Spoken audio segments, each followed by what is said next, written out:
Yeah. So today should be a pretty fun day because I'm down at PMC's Atmos demo room and I'm actually going to be doing my first Atmos mix. So this is crazy, right? Just go ahead.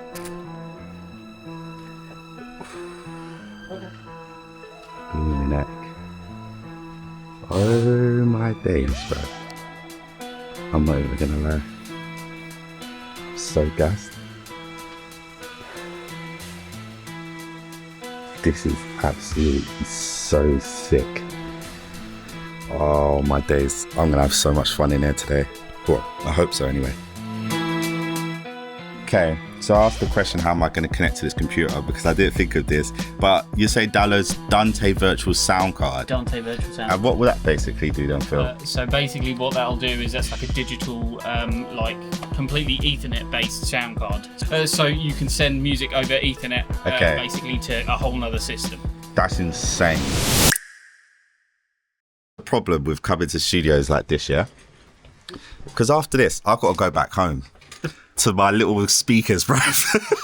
And when you just played that vocal just then, bro, that sounds nothing like, but I mean, come on, how much is the even stereo stack of those ones there? The stereo stack is £81,000 ink VAT for a pair. Bro, someone asked me a question the other day, actually. They said, what's the difference between like KRKs and like 5-10 grand speakers? And I was explaining to them, like, just being able to hear more separation and see and hear into the mix. But I think when I'm listening to these, I'm just like, it's all of a sudden, I think, is it a size thing that makes it so that the sound feels like physical objects in the room? Well, no, I think you'll be surprised because when you listen to the smaller stuff, like the smaller stuff that we make still has all of that like texture that that you can almost see. If you know what I mean, and like the bigger stuff has it on like a like bigger forensic detail, like you're in a universe rather than like on planet Earth. Okay, the best way to say it. And then they go a hell of a lot louder. I can imagine. That's the main part. I know she's got the subs here though. Did they? The subs aren't doing in stereo format. They're not doing anything for the main left and right. They're just LFE. So specifically for Atmos, just LFE. So these subs that are attached to the bottom of this, they're not doing LFE. The subs that are attached to the main big speaker are not doing LFE. They're just left and right. Oh, so it's left or right full, but so they're high passed essentially for this Atmos system. They're just full range. So like that is your left speaker, and that is your left speaker, and that is your right speaker. That is it. They're just really big speakers essentially. Oh, so it's not like doing a bass management. So essentially, are these subs here playing at the same time as those? It depends on the content. So like it's a discrete LFE channel. So sometimes, depending on how people mix, sometimes they'll push some of the main left and right into the subs.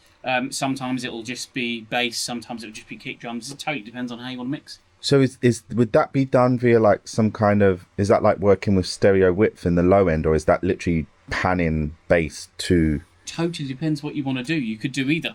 Oh, this is going to be crazy. It comes into how your mix sounds, how it translates, and kind of everything else around. Now, the way that Phil is giving me the advice to run this is essentially, I've set up these objects. So I've got one set as front of the room, let's just call it that. And then another one is sides, which is essentially like this speaker and that speaker middle of the room. And then another one is rear of the room. Now, PMC are really fancy, so you actually can't see their speakers because they've built them behind the fabric because they're the Gucci of speaker brands. So let's just figure this out, right? I can now pan the vocal, or not, it wouldn't be called panning, it would be called placing the vocal, I guess. You can bus stuff to different locations. Okay, yeah. So essentially, because I've created buses which have the front, middle, and the sides, then if I want to take the vocal and just put it in the front, I can send it to the front bus like this. And the great part with this is you can audition loads of stuff really quickly in areas that you want to. So you can just be like, oh, I want a little bit of that, or I want a little bit slightly higher in different locations. So you can just say, I've got one that's at, on the top, or I've got one that's top rear, or I've got one that's like wide positions between those two positions that you just picked, and you can just literally drop them in and out. That's really handy. So generally, if I want something to just be in the top, then that's what that would do. Exactly. So then in S1, I then create this, take this off of 7.1.4, put that as stereo. Then I go to spatial object panel, and then I can essentially put that at the top and then put that in the middle. What I would do is I would do a front left and right and a rear left and right. So again, you've got your setup, which is your 714 kind of object based mix bus, effectively, that you can send to all those different locations just as objects. And then we can also put some extras in, like the wides, so wide tops. No, so I would put what like a left and right wide, so that if you were mixing in you can mix in a 714 room, but if you mix in a bigger room, that would still if you had stuff in those locations, it would appear on the other speakers. So okay. Essentially, I would mix in, if you're mixing in a smaller room, mix in a bigger object bed, so that when you come into bigger rooms and other areas, stuff is more throughout the room.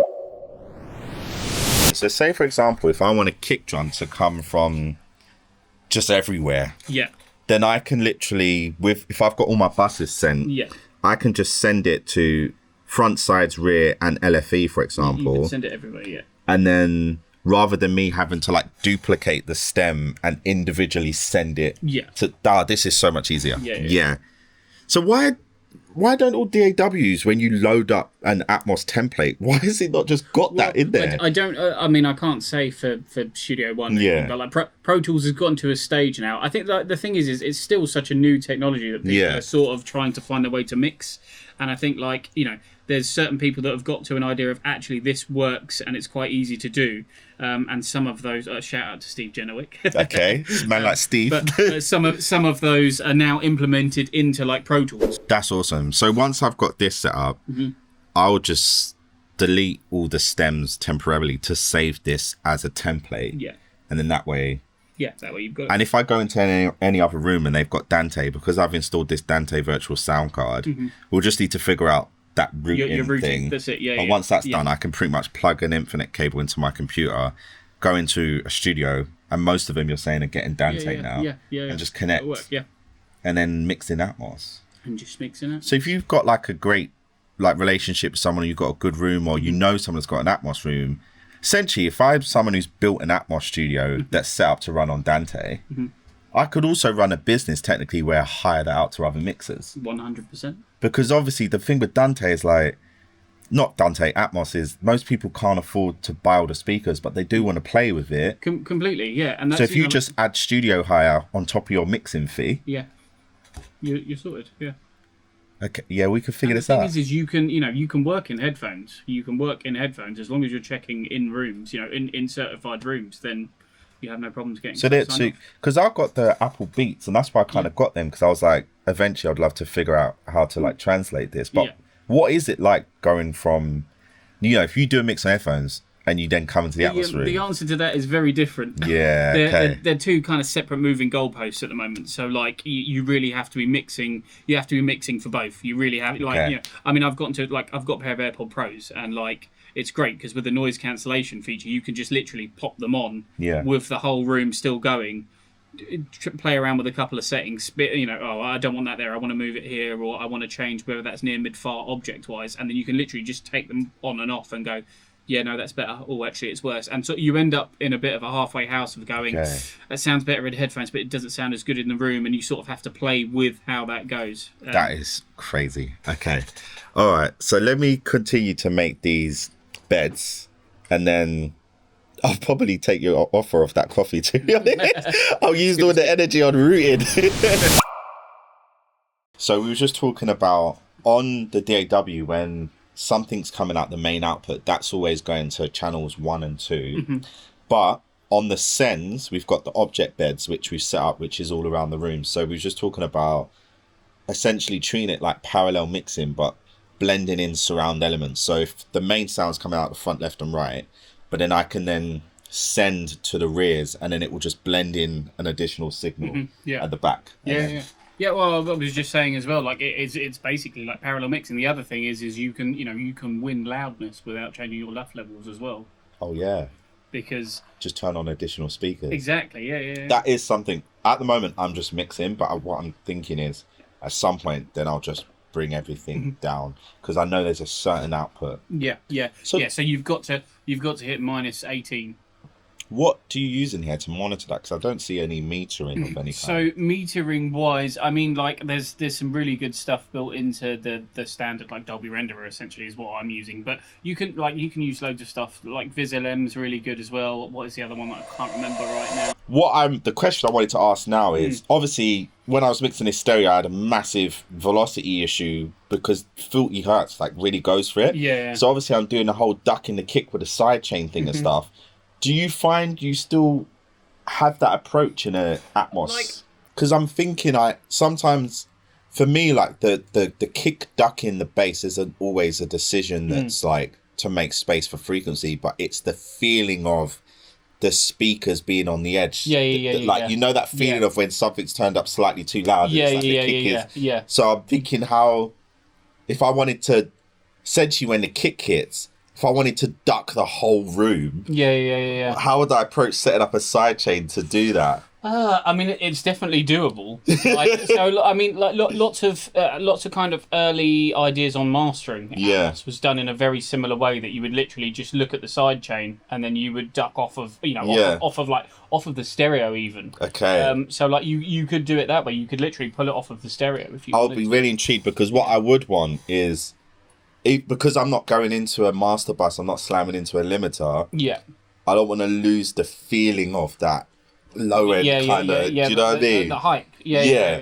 Is stereo bass an issue anymore in that bus? Not when I say stereo bass, as in like if the LFE is obviously coming out, but like from 100 hertz or 200. Yeah. You're omnidirectional below that. Yeah. Can I spread that out and I'm not going to have any issues? So that I can have the feeling of the bass around this is what I was saying earlier. Oh, no, that's mad. Put stuff in the rear. We're chucking the bass needs to surround everything, bro. Yeah. I'm excited now. Let me solo the sub. And so right now, this is just coming from the front, this sub. Okay. Now I want to put it, would you recommend just using my sends, keeping it left, right? I'd send it, yeah. Yeah. Send it. All right, let me do. So I'm going to do a send to the rears first. Where does the low end cut off on the rears?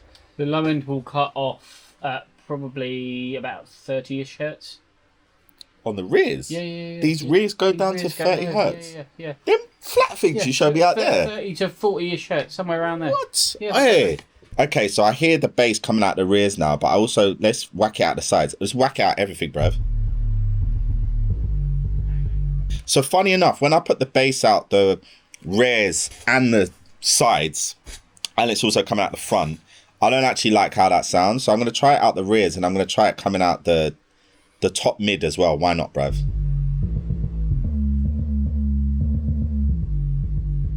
So what I'm thinking now is I want to do a parallel, I want to duplicate this bass stem, and I want all of the mid-range, I want to gritty that up, and I want that to be in the ceiling, bruv. That's what I'm going to do. We're going crazy. Taken the bass, and I've put satin on it, and I'm just saturating the mids, and I've soloed it, and I've just whacked that in the ceiling. Yeah.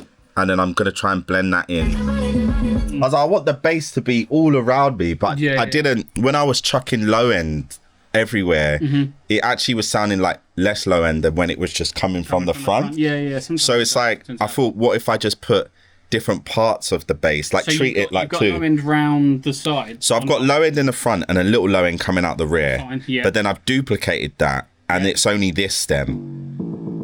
And I've just put that above me. Okay, yeah. So it's like a little bit of attack in the top. Yeah. A little bit of attack in the top, yeah. All right, let's do it. I need to do a screenshot, really. Another thing that you can play around with as well is like when you put stuff in the rear.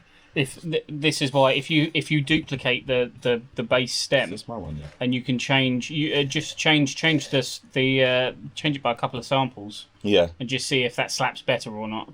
As in, like, just shift it. Just shift it by a couple of samples. Might make it better, might make it worse. That vocal sounds nice.